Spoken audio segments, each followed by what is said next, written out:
Please welcome President of Microsoft, Brad Smith.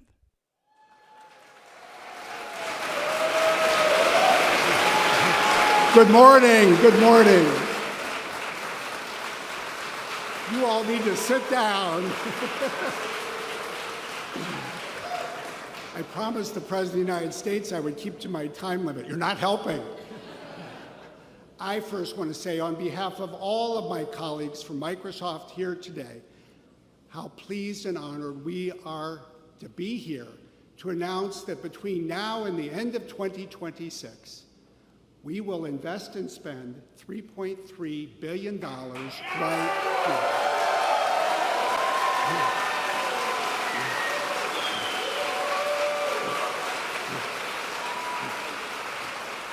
here. Working with all of you, we are going to build something special with the help of some very special people. More than 2,000 people who have union jobs, the electricians, the plumbers. Yes.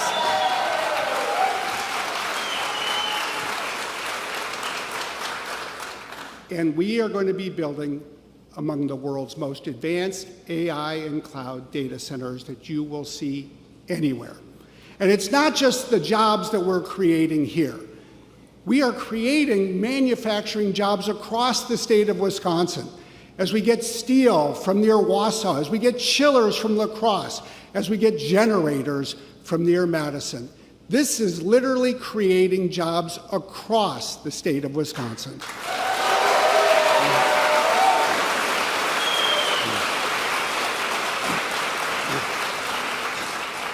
As some of you know, I love this project for one very particular reason, among others. From the age of 9 to 14, I literally lived just 3 miles from here. Our family dog came from a farm that's now part of the land on which we are building this data center.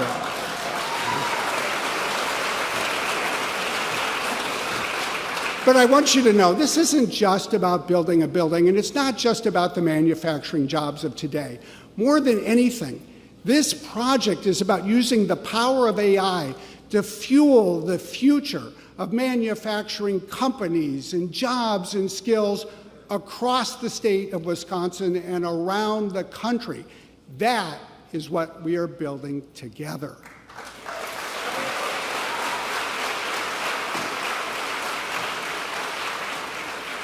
On the one hand, it actually helps to have a big company like Microsoft that can build a strong foundation that can support every small business and nonprofit everywhere. But more than that, as you all know, it takes a community. And one thing that I've always felt is so important about the work we are doing here is to under-promise, over-deliver, and work with the community. That's what I learned growing up here. It's the way to do business here. That is what we're doing with all of you. And the partnerships that have come together are truly, in my view, inspiring. It's our work with Gateway Technical College to create a data center economy that will train more than 1,000 people to fill the operational jobs that this new facility will require. It's the partnership with the United Way of Racine County and with the state of Wisconsin and with other partners. We will train more than 100,000 people in Wisconsin by the end of the decade so they have the AI skills to fill the jobs of tomorrow.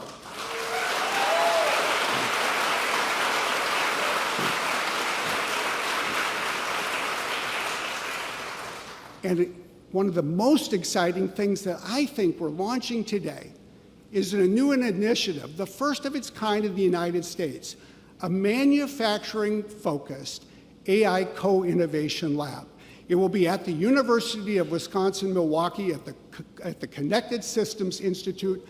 We literally will have the opportunity to help hundreds of companies, hundreds of manufacturing companies come in so they can design new AI-based systems that will ensure that Wisconsin manufacturing remains at the forefront of global competitiveness.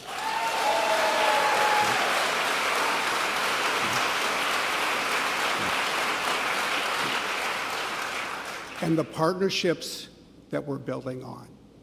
This is building not only on great work that's been going on in Milwaukee at the Connected Systems Institute, this builds on this long-standing partnership that we've had at Green Bay, at Titletown Tech, co-founded in 2019 by Microsoft and the Green Bay Packers. And now we are connecting Titletown Tech with UW-Milwaukee. And oh my gosh, thank you to Mark Murphy and Ed Policy. As you all know, there are two things that unite the people of Wisconsin: God and the Green Bay Packers.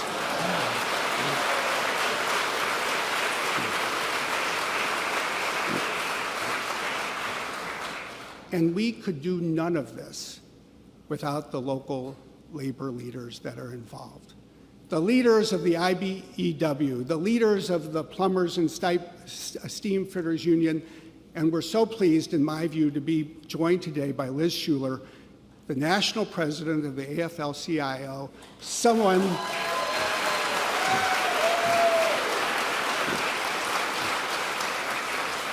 I have learned so much from Liz about how a great technology company and a great set of labor organizations can forge the kind of partnership that will create the jobs and opportunity for the people, not just of today, but for the future.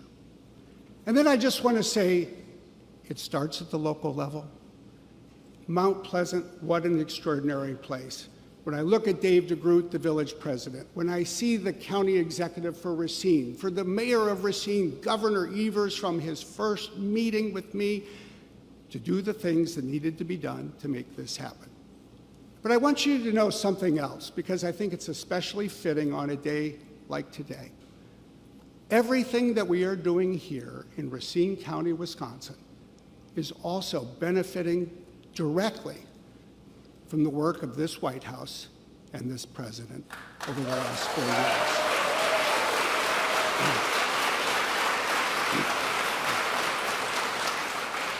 Every day you see the news of the day, but what really matters is the work over a number of years. And in 2021, this president sat down across the aisle and persuaded our Congress to pass a bipartisan infrastructure law, that is investing in the roads and bridges that are needed to bring the steel to this plant, that have injected more than $1 billion into a cause in which we've long believed bringing broadband connectivity to everyone in the state of Wisconsin. That's a part of this.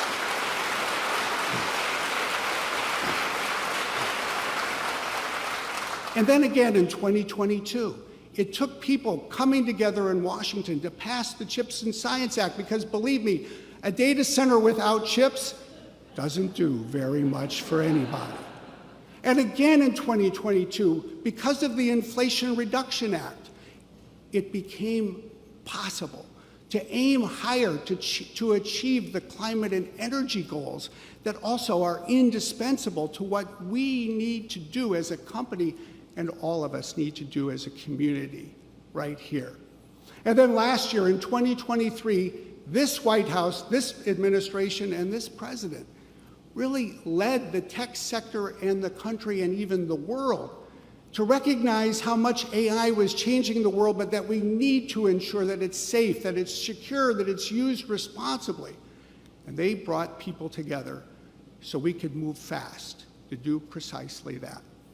And finally, every day since the first day of the inauguration in 2021, I just have to say, as someone who spends part of every single day working on and worrying about the cybersecurity protection of our customers in this nation, no administration has done as much as this administration to protect the cybersecurity of our communities and our country as a whole.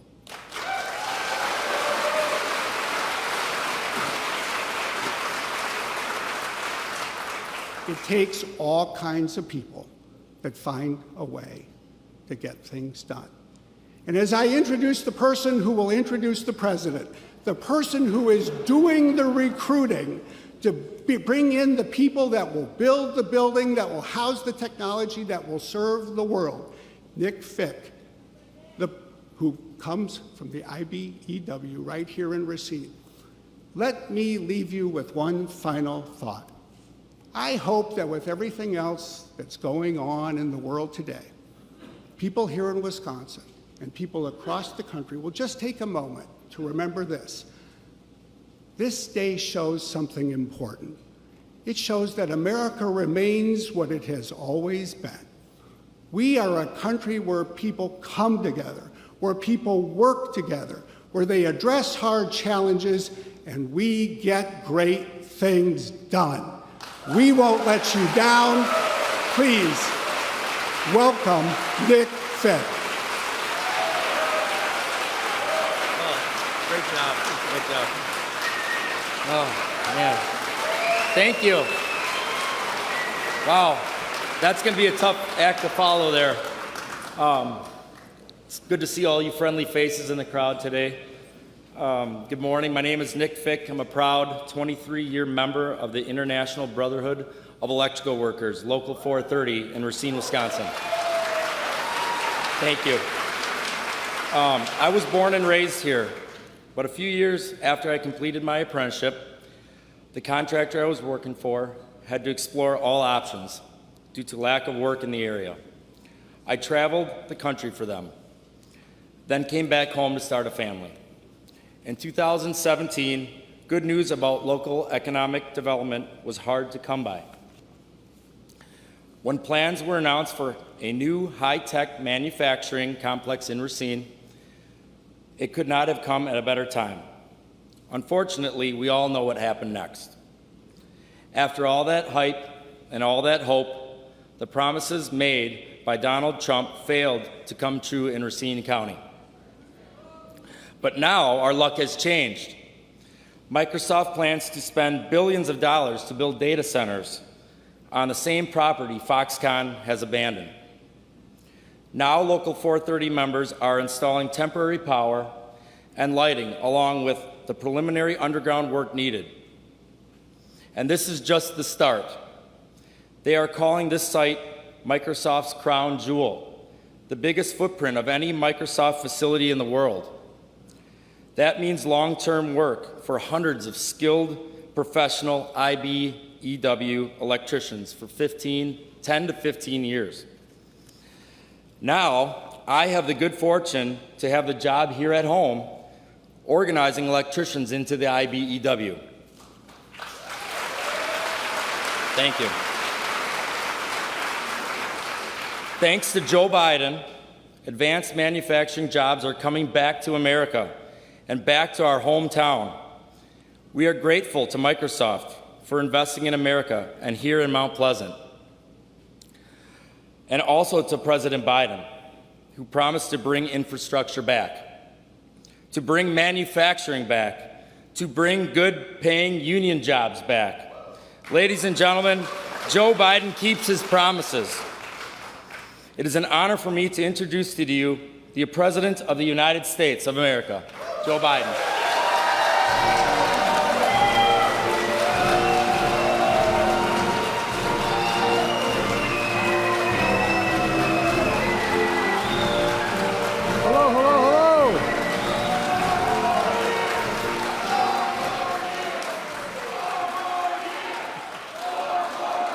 Thank you, thank you. Hello, Wisconsin. And Nick, thanks for that introduction. Look, before I get started, I want to set the record straight. Please sit down. I went to a Catholic high school in Delaware, taught by the Norbertine priest from St. Norbert's College. A little team called Green Bay.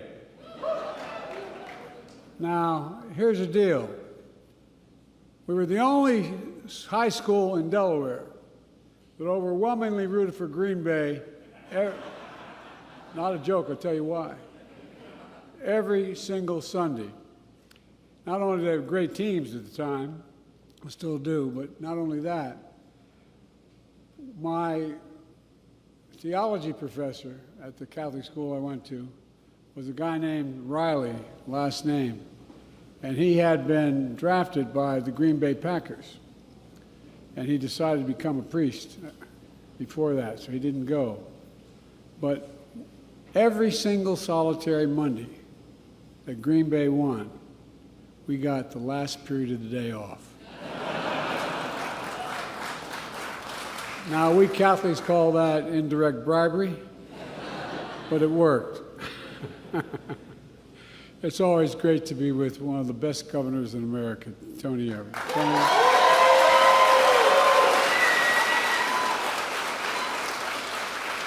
I think of Tony, I mean it. I think of one word: integrity. You're a man of absolute integrity.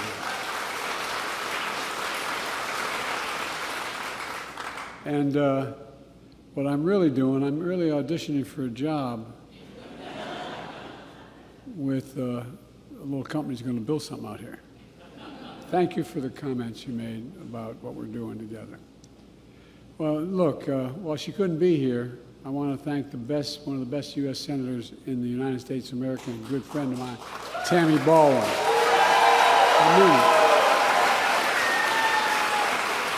You also got a great mayor in Racine, Corey Mason.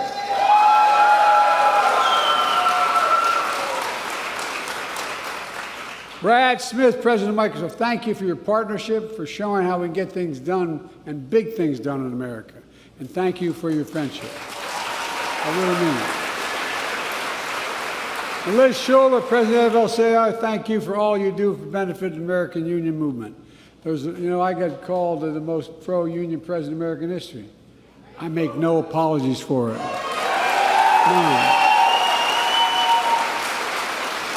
I'm serious. Middle class built America, but unions built the middle class. I've been saying that for a long time. Folks, I'm here to talk about a great comeback story in America. I'm sure you remember, Racine was once a manufacturing boomtown all the way through the 1960s. Power companies invented and manufacturing Windex, portable vacuum cleaners, and so much more, and powered by middle-class jobs.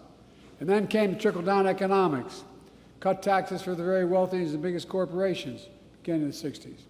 We shipped American jobs overseas because labor was cheaper. We slashed public investment in education and innovation. And the result, we hollowed out the middle class. My predecessor and his administration doubled down on that failed trickle-down economics, along with the trial of broken promises. Look, my dad used to have an expression. He said, Joey, I mean this sincerely. My dad was a well-read man, never got to go to college, but he was a good man all across the board. And he'd say, Joey, remember, a job's a lot more than a paycheck. It's about your integrity.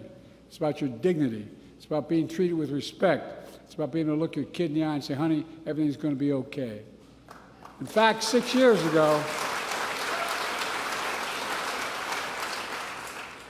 when my predecessor came to Racine with the promise of, quote, reclaiming our country's proud manufacturing legacy. Well, we had infrastructure day every week for 4 years, didn't build a damn thing. He and the administration promised a $10 billion investment by Foxconn to build a new manufacturing complex, create 13,000 new jobs. In fact, he came here with your Senator, Ron Johnson, literally holding a golden shovel, promising to build the 8th wonder of the world. Are you kidding me? Look what happened. They dug a hole with those golden shovels, and then they fell into it. Look, they didn't shovel other dirt. They did shovel some dirt. 100 homes were bulldozed. They wasted hundreds of millions of dollars of your state and local tax dollars to promise a project that never happened. Foxconn turned out to be just that, a con. Go figure. In just 4 years under his administration, instead of creating 13,000 jobs in Racine, my predecessor and 1,000 manufacturing jobs, rather than creating them, 1,000 manufacturing jobs left Racine. 83,500 total jobs left Wisconsin during my predecessor's term. But that's not on my watch. We're determined to turn it around. Thus far, since we've come to office, we've created, and with the governor's overwhelming leadership, We've created over 178,000 jobs in Wisconsin. And we're going to create more here in Racine, and big time.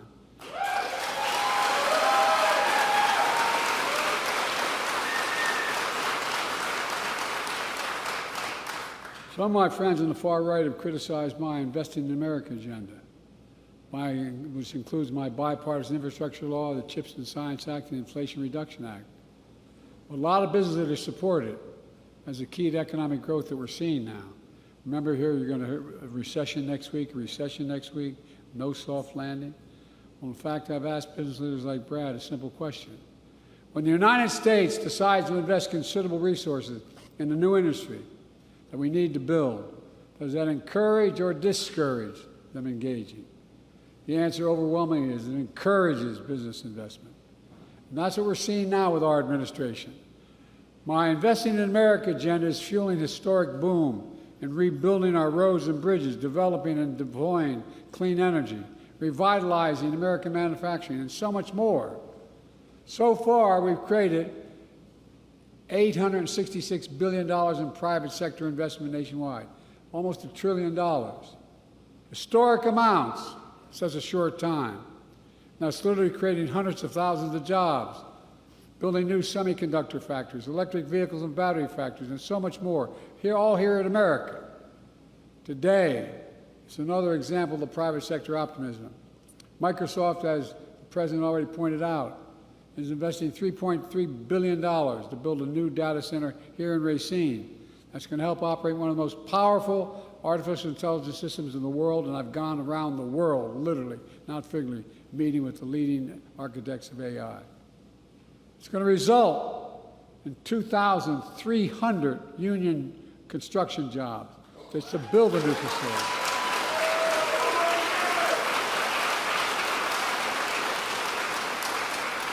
And 2,000 permanent workers to work in the data centers. In addition, we're also providing a pipeline to train these new jobs. A pipeline that starts right here at this very spot. Microsoft is partnering with Gateway Technical Community College right here to train and certify 200 students a year to fill high-demand, good-paying jobs in data and IT at Microsoft's new AI data center here in Racine. But that's not all. In addition, Microsoft is continuing a pipeline going to high schools in nearby Mount Pleasant to train high school students for jobs of the future. As the boss pointed out, it's going to create 100,000 jobs over time. It's all part of Microsoft's broad plan to build an artificial intelligence ecosystem right here in Racine. And it's going to be transformative, not just here, but worldwide.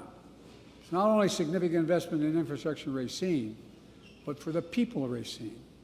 It means folks are getting trained. Folks are getting trained in new, high-paying, high-skilled jobs that don't require a four-year college degree and don't require you to leave home. You know, where I come from, that really matters. I know what it's like when your parents have to move the family in search of work because of no jobs. What it does to the family's dignity. My wife, Jill, who teaches full-time at a community college, cares a lot about this as well. Last year, she announced our first 5 workforce hub sites to build a pipeline of workers and industries that create the new hometowns. They're creating there are new hometowns in Phoenix, Baltimore, Columbus, Ohio, Augusta, Georgia, building everything from semiconductors to electric vehicles. Last month, I announced 4 new hubs to continue to train workers for the jobs of the future, one of which is in Milwaukee, that trains workers to help replace every poisonous lead pipe in America in a decade and funded by the infrastructure law.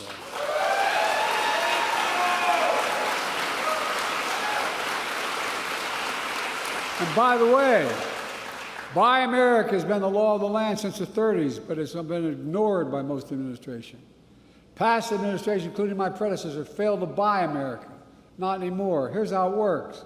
When the Congress sends something to the president to build something, whether it's a road, a highway, a deck of an aircraft carrier, whatever it is, that president, back from the law that was passed in the 30s, is supposed to hire American workers to build it and use American products. Well, on my watch and Tammy's leadership, federal projects like the Bluntnick Bridge here in Wisconsin, it's going to cost $1 billion. but it's called all American made, all American products, and all American workers, and it's going to create 10,000 new jobs. 10,000. In addition, the roads and highways and so much more will be made with American products, built by American workers, creating good-paying American jobs. What's happening in Racine is really important for another reason. We'll see more technical community colleges, technical changes needed in the next 10 years than we saw in the last 50. AI is already driving that change in every part of American life, from how we teach and learn to how we solve the biggest challenges, from curing cancer to climate change. America is a global leader in AI, and American companies lead the world in AI innovation and a lot of what we're going to see here in Racine. Because of our initiatives, American workers will power that innovation here in America. But look, to get the full benefit of all these safeguards, we need safeguards. That's why, as the President pointed out, I signed the landmark executive order on which the most significant action any government has taken anywhere in the world has ever taken for AI safety, security, and trust. This order helps make sure workers have a seat at the table in determining how these technologies are developed and used. For real.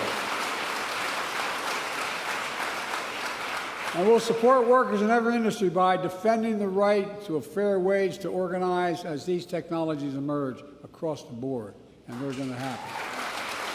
Folks,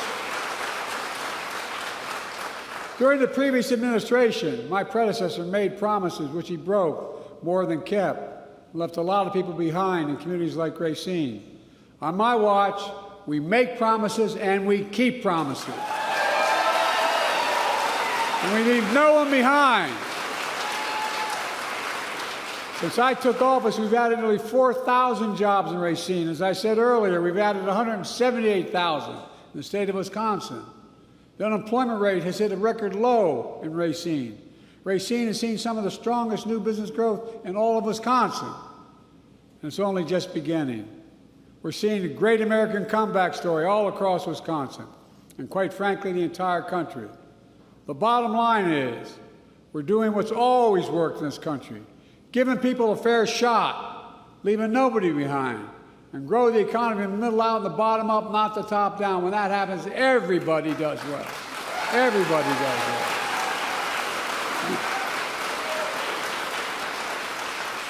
Let me close with this. When folks see a new factory being built here in Wisconsin, people going to work making a really good wage in their hometowns, I hope they feel the pride that I feel. Pride in their hometowns making a comeback. Pride in knowing we can get big things done in America still. And folks, I've never been more optimistic, and I've only been around a couple years, I know. I know I don't look it, but I'm on 40 plus 2 types. Wait a minute. But I've never been more, I swear to God, I've never been more optimistic about our future. We just have to remember who and else we are. We're the United States of America, and there's nothing beyond our capacity when we work together. Nothing, I mean that, nothing. The rest of the world looks to us. So keep it going. God bless you all, and may God protect our troops. Thank you, thank you, thank you.